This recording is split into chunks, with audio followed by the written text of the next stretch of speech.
ही season 3 आने वाला है, इसलिए ये एक डिटेल में रिकैप वीडियो होगा। इसी बात पर वीडियो को भी लाइक कर दीजिए। हम चलिए कहानी शुरू करते हैं। तो एपिसोड 1 की शुरुआत में हम अभिषेक त्रिपाठी नाम के लड़के को देखते हैं, जो कि बस में बैठकर फुलेरा गांव में जा रहा होता है। दरअसल अभिषेक की फुलेरा गांव में सचिव जी की जॉब लगी थी, इसलिए वह फुलेरा गांव जा रहा था। फिर हमें कुछ दिन पहले का सीन दिखाते हैं, जहां अभिषेक अपने दोस्त प्रतीक से बातें कर रहा होता है कि उसकी 20,000 की जॉब लगी है फुलेरा गांव के पंचायत ऑफिस में। पर अभिषेक को इस जॉब की सैलरी काफी कम लग रही थी, क्योंकि उसका दोस्त प्रतीक का 12 लाख रुपए का पैकेज था। प्रतीक फिर भी अभिषेक को मोटिवेट करता है कि वह इस जॉब को करे, क्योंकि गांव में काफी एडवेंचर करने को मिलेगा। पर अभिषेक को गाँव में जॉब के लिए नहीं जाना था, क्योंकि वो तो शहर में रहकर काफी अच्छी लाइफस्टाइल जीना चाहता था।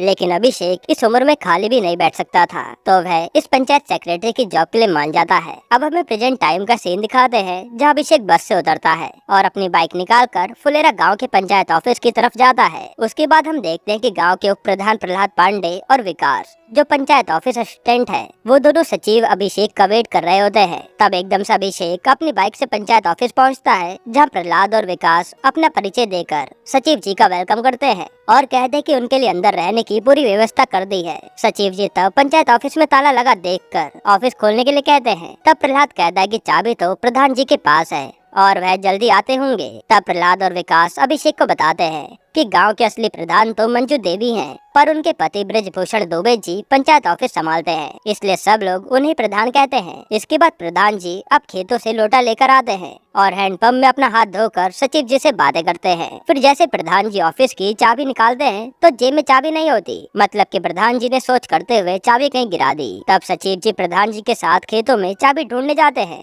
और रास्ते में सचिव जी को गाँव के बारे में बताते हैं। अब प्रधान जी खेतों में सोच की जगह पर चाबी ढूंढते हैं, पर उनको चाबी कहीं भी नहीं मिलती। जिसके बाद सब लोग पंचायत ऑफिस वापस आते हैं, तो सचिव जी कहते हैं कि पंचायत गेट के ताले को तोड़ देते हैं, पर प्रधान जी नहीं मानते, क्योंकि वह ताला प्रधान जी की वाइफ के मायके से आया था, तो वह उसको तोड़ना नहीं चाहते थे, नहीं तो उनकी वाइफ गुस्सा करेगी। प्रधान जी विकास को कहकर चाबी वाले को लाने के लिए कहते हैं, मगर विकास कहता है कि चाबी वाला यहाँ से 15 किलोमीटर दूर है। तो प्रधान जी कहते हैं कि सचिव जी की बाइक ले जाओ। अब विकास सचिव जी की बाइक ले जाता है और सचिव जी अपनी बाइक को देखकर काफी डर रहे होते हैं कि कहीं विकास इसे ठोक ना दे। तभी प्रधान जी की वाइफ मंजू देवी उनको फोन करके घर बुलाती है, क्योंकि उनको चाबी के खोने का पता चल गया था। मतलब अब प्रधान जी को डांट पड़ने वाली है। अगले सीन में हमें मंजू देवी को दिखाते हैं, जो गांव के असली प्रधान है। वह प्रधान जी के घर आते ही उन पर बरस पड़ती है कि उन्होंने चाबी कहाँ खो दी। तो प्रधान जी अपनी वाइफ मंजू देवी को कहते हैं कि नए सचिव जी आए हैं, अगर वह सचिव जी को खाने पर बुलाएं तो उनका मिलना जुलना हो जाएगा। पर मंजू देवी मना कर देती है। यहाँ सचिव जी अब एक दुकान पर बिस्किट लेने जाते हैं और सचिव जी जिसके पास भी जा रहे थे,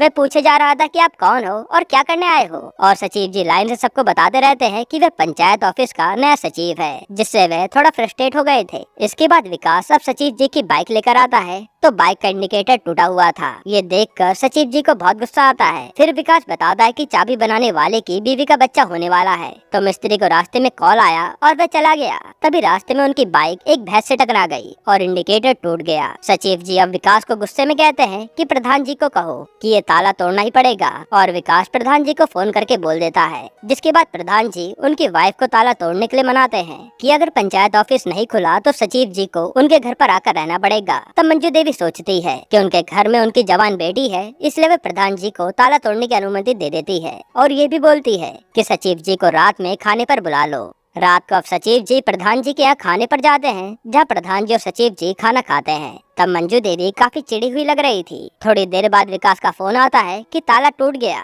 फिर जैसे सचिव जी और प्रधान जी पंचायत ऑफिस पहुँचते हैं, तो देखते कि ताला तो नहीं टूटा था, पर पूरा गेट ही टूट गया था। फिर अभिषेक अंदर जाता है तो देखता है कि पंचायत ऑफिस तो पूरा गंदा पड़ा है और सारी चीजें इधर उधर पड़ी थी, जिसे देखकर सचिव जी थोड़ा उदास हो जाते हैं। इसके बाद विकास और प्रधान जी अपने अपने घर चले जाते हैं और सचिव जी उदास बैठकर अपने दोस्त प्रतीक को फोन करके कहते हैं कि वह वहाँ नहीं रह पाएगा। तब प्रतीक अभिषेक को बोलता है कि अगर उसको अच्छी जॉब चाहिए तो कैट एग्जाम निकालना होगा, तभी वह वहाँ से निकल पाएगा और सचिव की जॉब उसका इंटरव्यू में काफी फायदा देगी। ये सुनकर अभिषेक अपना मन बना लेता है कि वह कैट की तैयारी शुरू करेगा और हर रोज काम के बाद पढ़ाई करके कैट निकाल कर अच्छी जॉब लेगा। फिर सचिव जी अपने दोस्त प्रतीक से कैट एग्जाम की तैयारी के लिए बुक्स मंगवाता है और एपिसोड 1 यहीं पर खत्म होता है। एपिसोड 2 की शुरुआत में सचिव जी फुलेरा गांव में थोड़ा सेटल हो गए थे। तब विकास सचिव जी के लिए टूथपेस्ट लेकर आता है और टेबल पर बैटरी की लाइट देखता है। फिर विकास कहता है कि आप पढ़ाई में काफी अच्छे हो, आगे जरूर बढ़ोगे। जिस पर अभिषेक गुस्से में कहता है कि रात को लाइट आएगी तभी तो वह पढ़ पाएगा। गांव में रात को लाइट नहीं आती और इमरजेंसी लाइट जलाने और बंद करने में ही उसका टाइम निकल जाता है, तो वह कैसे पढ़ पाएगा। तब विकास सचिव जी को बताता है कि आज की मीटिंग सोलर लाइट पर ही होने वाली है, जिससे सचिव जी के अंदर एक आस आती है कि अगर पंचायत ऑफिस में लाइट लग गई तो वे आराम से पढ़ पाएंगे। अगले सीन में पंचायत ऑफिस में सभी मेंबर की मीटिंग बुलाई जाती है, जहाँ सबको मिलकर फैसला करना था कि सरकार की ओर से आई 13 सोलर लाइट्स कहाँ लगेंगी। तब प्रधान जी कहते कि 10 सोलर लाइट तो हर वार्ड मेंबर के घर के बाहर लगेगी और एक प्रधान जी के घर के बाहर और एक उप प्रधान के घर के बाहर। अब बची बस एक सोलर लाइट, जो कि उन सबको मिलकर उसकी लोकेशन डिसाइड करनी थी। विकास प्रधान को बोलता है कि सचिव जी के पास एक अच्छी जगह है। तब सचिव जी जैसे ही पंचायत ऑफिस का नाम लेने वाले थे, तभी एक मेंबर आकर बोलता है कि गांव के बाहर एक भूतिया पेड़ है, वहाँ लगाना कैसा रहेगा। जिसमें सारे मेंबर उसके लिए हाँ कर देते हैं और सचिव जी की लाइट के नीचे पड़ने की आस खत्म हो जाती है। प्रधान जी का प्लान ये था कि वे भूतिया पेड़ के पास लाइट लगवाएंगे तो उनके लोगों के सामने अच्छी छवि बनेगी और उनको अगले चुनाव में वोट भी मिलेंगे। जिसके बाद प्रधान सचिव जी को उनका फैसला सुनाकर कहते हैं कि इन जगहों पर लाइट लगवाने का काम शुरू करवाइए। सचिव जी को अब रात को पढ़ाई में काफी दिक्कत हो रही थी, क्योंकि उनको सारे काम खुद करने पड़ते थे और बैटरी की लाइट भी जल्दी खत्म हो जाती, जिस कारण वे पढ़ाई भी ढंग से नहीं कर पा रहे थे। अगले दिन सचिव जी विकास को कहते हैं कि उन्हें कैसे भी करके पंचायत ऑफिस में लाइट लगवानी ही होगी, क्योंकि सब लोग अपना अपना फायदा देख रहे हैं और मैं भी अपना फायदा देखूंगा। तब विकास सचिव जी को बताता है कि प्रधान जी इस लाइट की वजह से अगली बार वोट मांगेंगे। तो सचिव जी विकास से पूछते हैं कि पंचायत ऑफिस में लाइट लगवाने का कोई तो तरीका होगा। तो विकास बताता है कि अगर गांव के बाहर पेड़ से भूत भगा दिया जाए तो लोगों का डर खत्म हो जाएगा, तब लाइट यहाँ लग सकती है। ये सुनते सचिव के दिमाग में एक आइडिया आता है और रात को विकास और सचिव जी बाइक से भूतिया पेड़ के पास आते हैं और चेक करते हैं। तब सचिव जी को वहाँ पर कुछ भी डरावना नहीं लगता।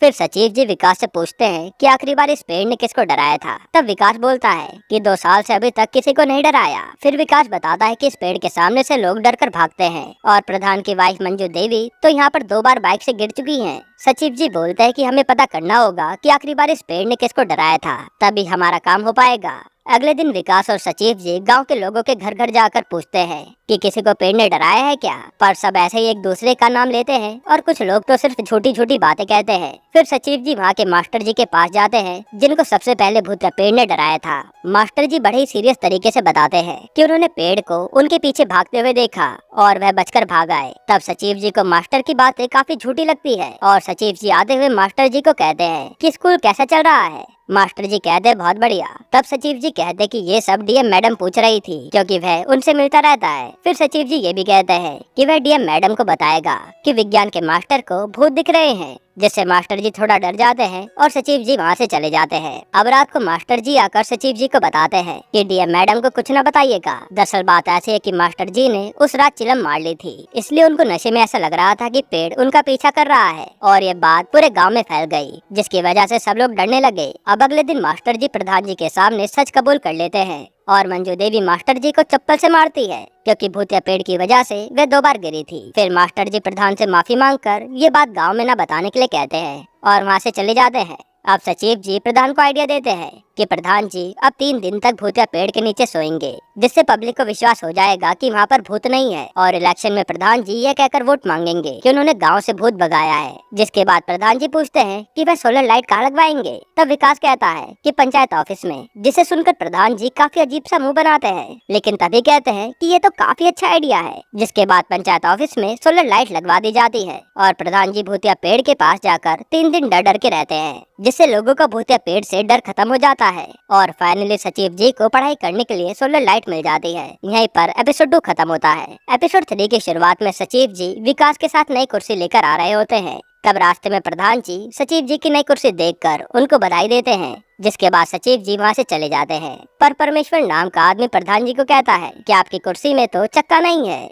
जिससे प्रधान जी को काफी बुरा लगता है, क्योंकि प्रधान से बढ़िया कुर्सी अब सचिव की हो गई थी। अभिषेक अब अपनी कुर्सी को लाकर ऑफिस में रखता है और काफी खुश होता है। अब अगले सीन में परमेश्वर प्रधान जी के पास जाकर मदद मांगता है कि उसकी बेटी की शादी हो रही है और दूल्हे को ठहराने के लिए अलग से कमरा चाहिए। तब प्रधान जी सचिव जी को फोन करके परमेश्वर की सारी बात बताकर कहते हैं कि उनको सचिव जी का कमरा एक दिन के लिए चाहिए होगा। तब सचिव जी कहते हैं कि आप कहीं और देख लीजिए, उनको दिक्कत होगी, जिसके बाद वे फोन काट देते हैं। जैसे ये बात परमेश्वर को पता चलती है तो वह निराश हो जाता है और प्रधान जी को कहता है कि पंचायत ऑफिस से आपका कंट्रोल छूटता जा रहा है। ये सब उस चक्की वाली कुर्सी का असर है। जिसके बाद हम देखते हैं कि पंचायत ऑफिस में दूल्हे के ठहरने का इंतजाम हो रहा है। मतलब प्रधान जी अब अपनी पावर का इस्तेमाल कर रहे हैं अपना दम दिखाने के लिए। सचिव जी अब थोड़ा नाराज थे क्योंकि उनका कमरा एक दिन के लिए उनसे छीन लिया गया था। तब विकास बोलता है कि गांव में ऐसा ही होता है, जब एक घर में शादी होती है तो सारे गांव वाले एक दूसरे की मदद करते हैं। परमेश्वर अब सचिव जी से आकर माफी मांगता है कि उनकी वजह से उसको इतनी तकलीफ हुई। फिर परमेश्वर सचिव जी को कहता है कि आप खाली हैं तो आपसे एक छोटा सा काम है। लेकिन विकास कहता है कि सचिव जी को तो इमरजेंसी में बाजार जाना है, उनको उनकी बैटरी की लाइट बेचनी है। दरअसल विकास सचिव जी को काम से बचा रहा था। फिर सचिव जी बाहर जाकर विकास को कहते हैं कि मैं बाजार जाकर क्या करूँगा। तब विकास कहता है कि यहाँ पास में ही पार्क है, वहाँ जाकर आप पढ़ लेना, क्योंकि यहाँ तो काम पड़ता रहेगा। फिर विकास अंदर जाकर सचिव जी को किताबें लाकर देता है। तभी परमेश्वर सचिव जी को कहता है कि आप बाजार जा रहे हो तो वहाँ से 15 किलो का घी का डब्बा ले आना। जिसके बाद सचिव जी को घी का डब्बा परमेश्वर के घर लाकर देना पड़ता है और परमेश्वर ऐसे एक छोटा सा काम बोल बोल कर बहुत सारे काम करवा लेता है और सचिव जी का काम से बचने का प्लान बेकार हो जाता है। रात को प्रधान जी प्रहलाद के साथ शादी के लिए तैयार हो रहे होते हैं। तब प्रधान जी प्रहलाद को कहते हैं कि अभिषेक की चक्के वाली कुर्सी से उनकी पावर कम हो रही है, ऐसा लोगों का कहना है। जिसके बाद वे पंचायत ऑफिस पहुंचते हैं, जहां दूल्हा अपने दोस्तों के साथ बैठकर शरबत पी रहा होता है। तब प्रधान जी दूल्हे को नाश्ता करवाने के लिए कहते हैं, पर दूल्हे का दोस्त कहता है कि वह नाश्ता थोड़ी देर में करेंगे। अब परमेश्वर दूल्हे की सारी जिम्मेदारी सचिव जी को देकर चले जाते हैं और सचिव जी फोन में बात करने लगते हैं। तभी दूल्हे का दोस्त आकर कहता है कि नाश्ता लगवा दीजिए, पर सचिव जी कहते हैं कि आप 2 मिनट रुकिए, मैं अभी आया। ये सुनकर तो दूल्हा नाराज हो जाता है कि दूल्हे को नाश्ते के लिए वेट कौन करवाता है। दूल्हे का दोस्त भी कहता है कि गजब बेइज्जती है, दूल्हे को नाश्ते के लिए वेट करना पड़ रहा है। अब सचिव जी जैसे ही नाश्ता लेकर आते हैं, दूल्हा कहता है कि कुर्सी बाहर लगवाइए, नाश्ता हम बाहर करेंगे। जैसे सचिव जी बाहर कुर्सी लगाकर दूल्हे को नाश्ता देते हैं, तब उनके डब्बे में 5 मिठाइयाँ होती हैं, पर लड़की वालों ने कहा था कि 7 मिठाइयाँ होंगी। जिस पर सचिव जी 2 मिनट बोलकर परमेश्वर जी को फोन करके दूसरे डब्बे मंगवाते हैं। सचिव जी फिर दूल्हे को बताते हैं कि दूसरी मिठाई के डब्बे आते ही होंगे। तभी दूल्हे को अब कुर्सी में काफी अनकंफर्टेबल फील होता है, तो वह सचिव जी से अंदर रखी चक्के वाली कुर्सी मंगाता है। फिर जैसे दूल्हा चक्के वाली कुर्सी पर बैठता है तो वह कुर्सी की पन्नी फाड़ने लगता है, जिससे सचिव जी को गुस्सा आ जाता है और वह दूल्हे को ऐसा बोलकर कुर्सी ले जाते हैं। और दूल्हे का दोस्त गूगल पर सर्च करता है तो वह एक गाली निकलती है। ये सुनते दूल्हा तो रोने लगता है और अगले सीन में लड़की वाले आमने सामने बैठे होते हैं और दूल्हे का बाप कहता है कि दूल्हे को ऐसा कोई कैसे बोल सकता है। जिसके बाद सब लोग कहते हैं कि दूल्हा भी सचिव जी को गाली देगा, जिसके बाद ये मैटर यहीं खत्म हो जाएगा। अब दूल्हा पूरी चौड़ में सबके सामने सचिव जी को गाली देता है और सब कुछ ठीक हो जाता है। पर जाते हुए दूल्हा सचिव जी से चक्के वाली कुर्सी मांग लेता है और सचिव जी को देनी पड़ती है, नहीं तो परमेश्वर की बेटी की शादी टूट जाएगी। प्रधान जी सचिव जी को कहते हैं कि आप मेरी कुर्सी ले लीजिएगा और फिर अगले दिन प्रधान जी प्रहलाद के साथ सेम चक्के वाली कुर्सी अपने लिए लेकर आते हैं, जो कि सचिव जी और विकास देखते हैं। यानी प्रधान जी की कुर्सी बड़ी हो गई और अब उनका दबदबा भी बना रहेगा। इसी के साथ एपिसोड 3 यहीं पर खत्म होता है। एपिसोड 4 की शुरुआत में सचिव जी अपनी मम्मी से बातें करते हैं, जहाँ उनकी माँ सचिव जी को जबरदस्ती दूध लगाकर पीने के लिए कहती है। फिर जैसे सचिव जी और विकास पंचायत ऑफिस बंद करके बाहर आते हैं, तब सचिव जी को उनके सर का फोन आता है, जो सचिव जी को गांव में 2 बच्चे करने के स्लोगन पेंट करवाने के लिए कहते हैं, क्योंकि ऊपर से डीएम का ऑर्डर आया था। और सचिव जी के सर सचिव जी को लास्ट वार्निंग देते हैं कि अगर पेंट का काम गांव में नहीं हुआ तो उनकी जॉब भी जा सकती है। अब प्रधान जी और सचिव जी गांव में स्लोगन लिखवाते हैं, जो कि ऊपर से ऑर्डर आए थे। प्रहलाद अब स्लोगन पढ़ता है, जिसमें लिखा था 2 बच्चे मीठे खीर, उससे ज्यादा बवासीर, जो कि उनको अच्छा नहीं लगता। पर ऊपर से यही स्लोगन लिखवाने का ऑर्डर आए थे, जिससे लोगों को ये सुनकर बुरा लगे और वह सिर्फ 2 ही बच्चे करें। सचिव जी चाहकर भी स्लोगन को चेंज नहीं कर सकते थे। मई सचिव जी ने प्रधान जी से बात करके उनकी भैंस का आधा किलो दूध लगवा लिया था। और जैसे सचिव जी पैसे देने की बात करते हैं तो प्रधान जी पैसे लेने से मना कर देते हैं। अब प्रधान जी वहाँ से चले जाते हैं और सचिव जी उनका स्लोगन का काम करवाते हैं। अगले सीन में प्रधान जी की वाइफ मंजू देवी को जैसे ही पता चलता है कि वह सचिव जी से दूध के पैसे नहीं ले रहे, तो मंजू देवी प्रधान जी को गुस्सा करके सचिव जी से दूध के पैसे लेने के लिए कहती है। और प्रधान जी भी डर के मारे कहते हैं कि वह सचिव जी से बोल देंगे पैसे देने के लिए। पर प्रधान जी को पहले मना करके दोबारा पैसे मांगना अच्छा नहीं लग रहा था। अब वहाँ विनोद नाम का आदमी आता है और सचिव जी का वह स्लोगन पढ़ के कहता है कि आप ये क्या करवा रहे हैं, क्योंकि विनोद के 3 बच्चे थे और विनोद सोचता है कि स्लोगन के अनुसार उनका तीसरा बच्चा बवासीर है।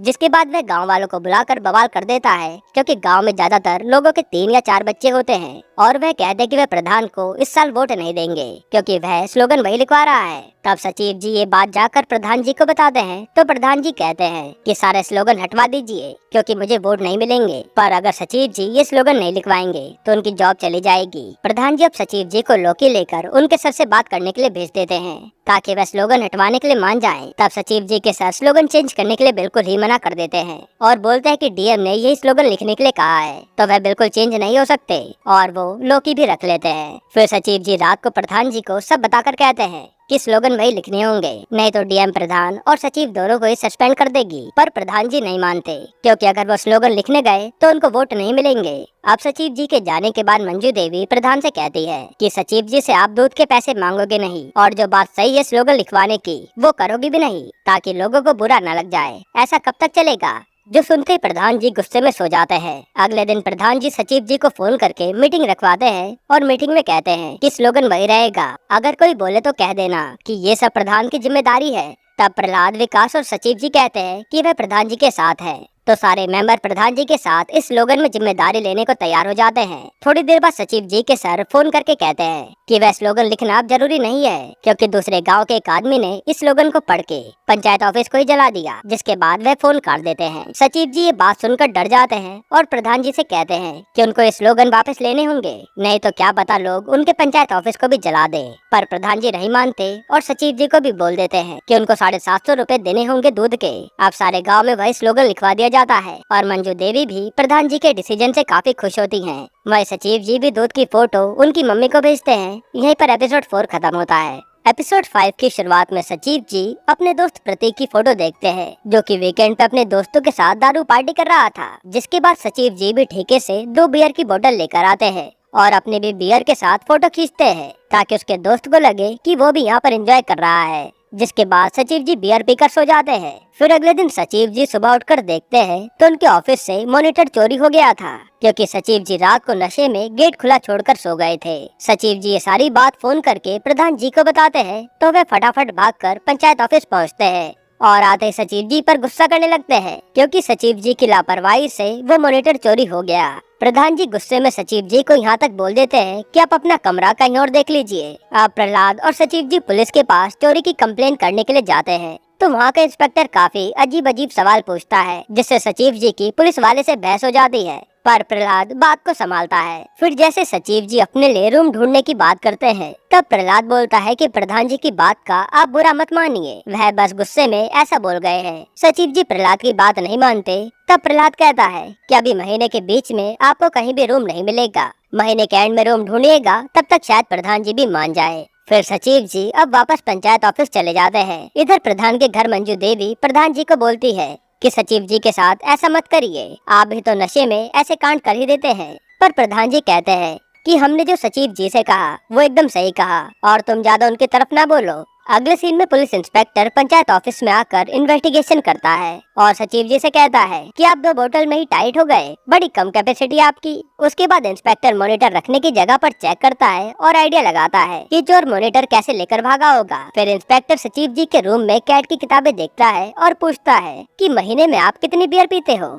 तब सचिव जी बोलते हैं कि कल पहली बार पी थी। जिसके बाद पुलिस वाला प्रधान जी को बोलता है कि सचिव जी ने ही मॉनिटर चुराया है क्योंकि उनको पैसों की भूख है, इसलिए तो वह कैट की तैयारी कर रहे हैं ताकि वो ज्यादा पैसा कमा सके। अब प्रधान जी पुलिस इंस्पेक्टर के साथ पंचायत ऑफिस आते हैं जहाँ वे सचिव जी को बोलते हैं उन्हें लग रहा है कि चोरी आपने की है। तब इंस्पेक्टर सचिव जी से पूछता है कि आपने कल ही दारू क्यों पी। सचिव जी कहते हैं कि उनका मूड ऑफ था क्योंकि कल फ्राइडे नाइट थी और सब लोग उसी दिन पार्टी करते हैं और वह यहाँ पर लोग छील रहा था और वह ये काम कर करके बोर हो गया है। फिर सचिव जी आगे कहते हैं कि यहाँ तो उनका कोई दोस्त भी नहीं है जिसके साथ वे बातें कर सके, और इस गांव में सभी लोग जल्दी सो जाते हैं, तो अकेला बैठकर इंसान दारू नहीं पिएगा तो क्या करेगा। जिसके बाद प्रधान जी बोलते हैं कि उनको पता है कि सचिव जी लापरवाह हो सकते हैं पर चोरी नहीं कर सकते, और प्रधान जी इंस्पेक्टर को वहाँ से जाने के लिए बोलते हैं और खुद भी वहाँ से चले जाते हैं। अब रात को प्रधान जी और उनके साथी दारू लेकर सचिव जी के पास आते हैं और कहते हैं कि शनिवार भी तो वीकेंड ही होता है। फिर प्रधान जी सचिव जी के साथ मिलकर पार्टी करते हैं। तब प्रधान जी कहते हैं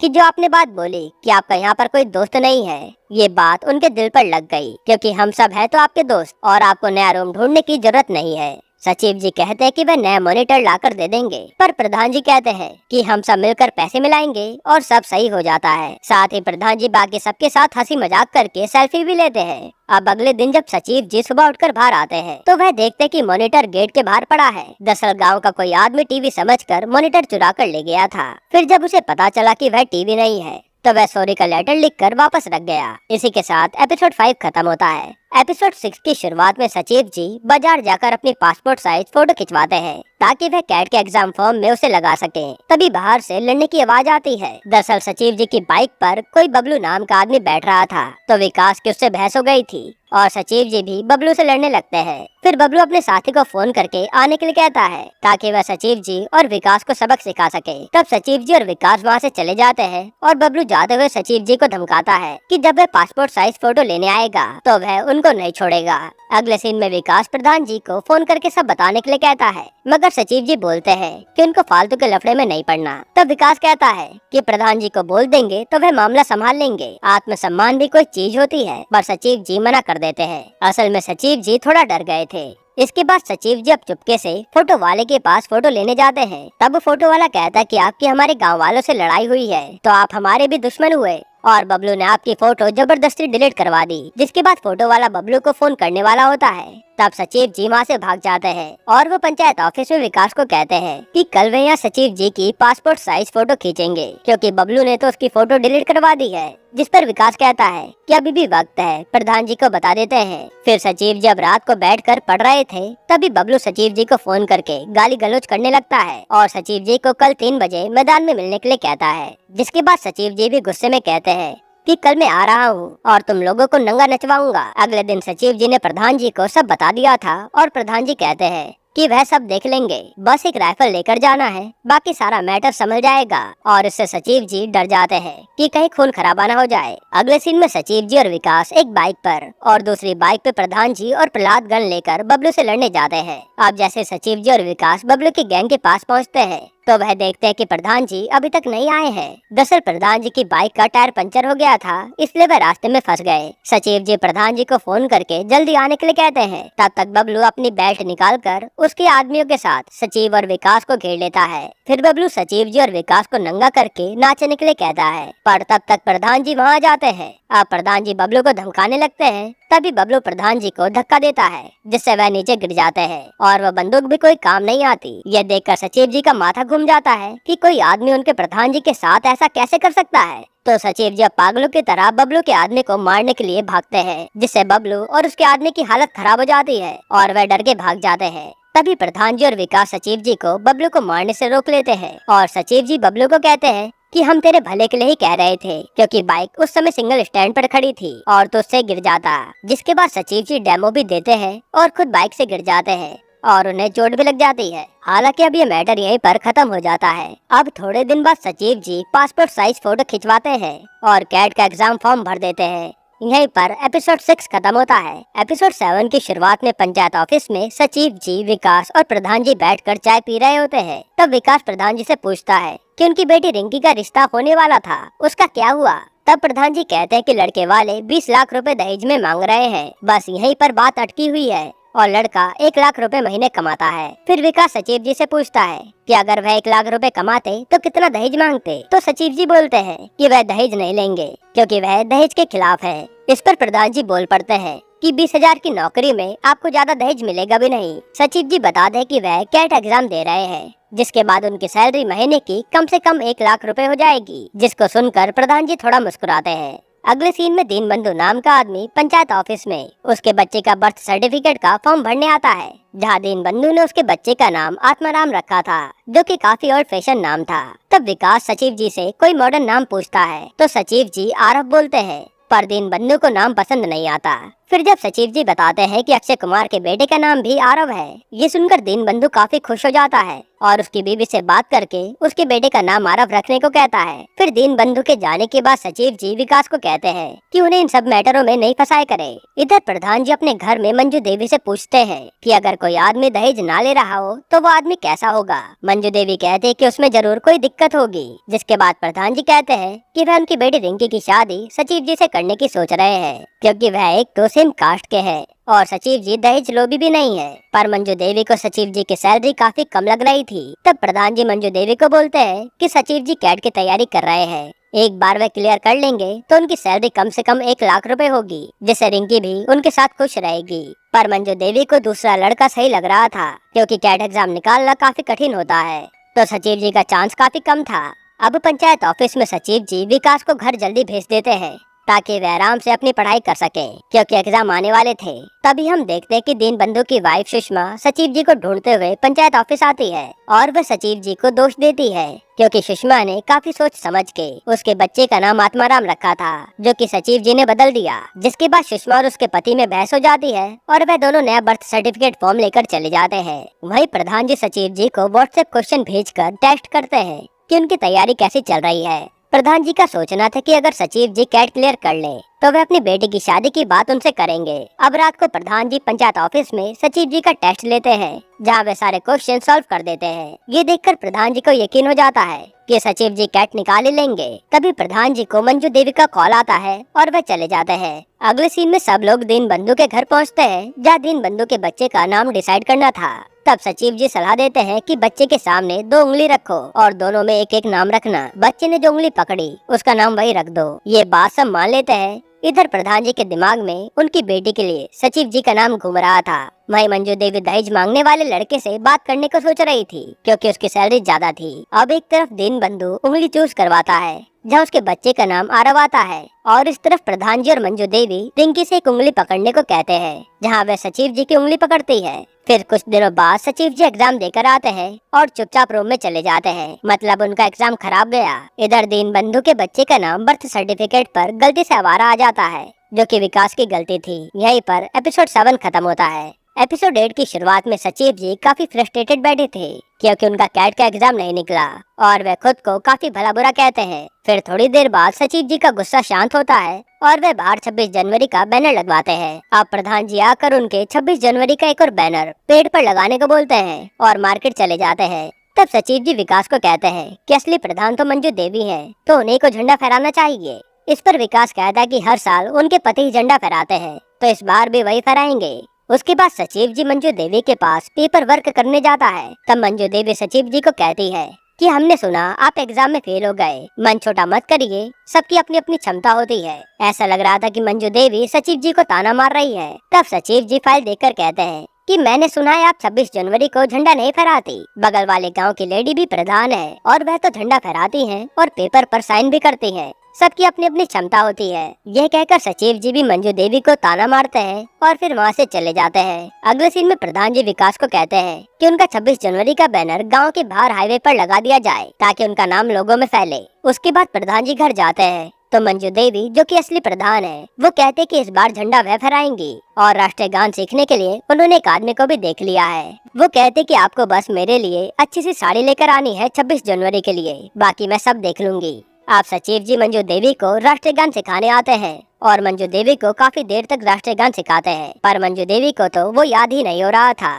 फिर सचिव जी को जाना पड़ता है, तो वे मंजू देवी के फोन में राष्ट्रीय गान डालकर चले जाते हैं, ताकि वह सुनकर उसे याद कर सकें। इसके बाद प्रधान जी मंजू देवी के लिए साड़ी लेकर आते हैं, पर मंजू देवी कहती है कि उनको राष्ट्रीय गान याद नहीं हुआ है, तो अब आपको झंडा फहराना होगा। इसके बाद 26 जनवरी का दिन आता है और प्रधान जी पंचायत ऑफिस के बाहर सब लोगों के सामने झंडा फहराने पहुंचते हैं। तभी डीएम मैडम हाईवे पर प्रधान जी का बैनर देखकर फुलेरा गांव की तरफ आ जाती हैं, क्योंकि बैनर पर मंजू देवी की फोटो की जगह ब्रिजभूषण की फोटो थी। जिसके बाद डीएम साहिबा ब्रिजभूषण को काफी सुनाती है कि आप ही प्रधान के पति हो, जो कि अपनी वाइफ के बदले काम कर रहे हो और फिर डीएम साहिबा ब्रिजभूषण को पंचायत के ग्राउंड से बाहर कर देती हैं और सचिव जी को यहाँ से सस्पेंड करने भी वाली होती हैं, क्योंकि सचिव जी के सामने ही ये सब गलत हो रहा था। तभी मंजू देवी सारी महिलाओं के साथ वहाँ आ जाती है, क्योंकि सचिव जी ने पहले ही उनको फोन करके बुला लिया था। आप फुलेरा गांव के ऑफिशियल प्रधान मंजू देवी सचिव जी को कहती है कि ये सारी महिला वार्ड मेंबर है जिनके पति उनकी जगह काम करते हैं,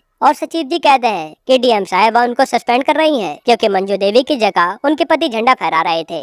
तब मंजू देवी कहते कि हर साल वह झंडा फहराती हैं और आज भी वह फहराने आई है। यह डीएम साहिबा को पता था कि मंजू देवी झूठ बोल रही है और उनको तो राष्ट्रीय गान नहीं आता होगा, तो वह मंजू देवी को झंडा फहरा के अकेले राष्ट्रीय गान गाने के लिए कहती हैं और मंजू देवी झंडा फहरा कर राष्ट्रीय गान गा देती हैं, जो कि उन्होंने थोड़ा बहुत सीख लिया था। जिसके बाद सब लोग तालियां बजाते हैं। फिर डीएम साहिबा ब्रिजभूषण को कहती है कि आपका कर्तव्य है कि आप अपनी पत्नी मंजू देवी को समझाएं, ना कि उनके बदले में काम करें। मंजू देवी के कहने पर डीएम सचिव जी को सस्पेंड नहीं करती और वहाँ से चली जाती है। अब मंजू देवी के साहस को देखकर सचिव जी को भी सीख मिल गई थी कि उनको भी हार नहीं माननी चाहिए। जिसके बाद वह अपने दोस्त प्रतीक को बोलते हैं कि इस बार वह अच्छे से तैयारी करेगा और कैट एग्जाम देगा। तब प्रतीक बोलता है कि अगर तेरा मन उस गांव में नहीं लग रहा तो कुछ ऐसा कर जिससे तेरा मन उस गांव में लग जाए। अगले सीन में सचिव जी गांव की टंकी पर चढ़ जाते हैं क्योंकि किसी ने कहा था कि वहां से गांव अच्छा लगता है। तभी सचिव जी को रिंकी मिलती है जो कि प्रधान जी की बेटी थी, और शायद अब यहाँ से सचिव जी और रिंकी की लव स्टोरी शुरू होगी। यहीं पर सीजन 1 खत्म होता है। दोस्तों इसका सीजन 2 भी हम जल्दी एक्सप्लेन कर देंगे, बस आप कमेंट में सीजन 2 लिख दीजिएगा। और हाँ दोस्तों, आप हमसे इंस्टाग्राम पर भी कनेक्ट हो सकते हैं। इंस्टा आईडी वॉच सेलेब्स नाम से ही है। बाकी अगर आपको हाल ही में आई एक कमाल की मूवी देखनी है तो आप ये वीडियो देख लीजिए।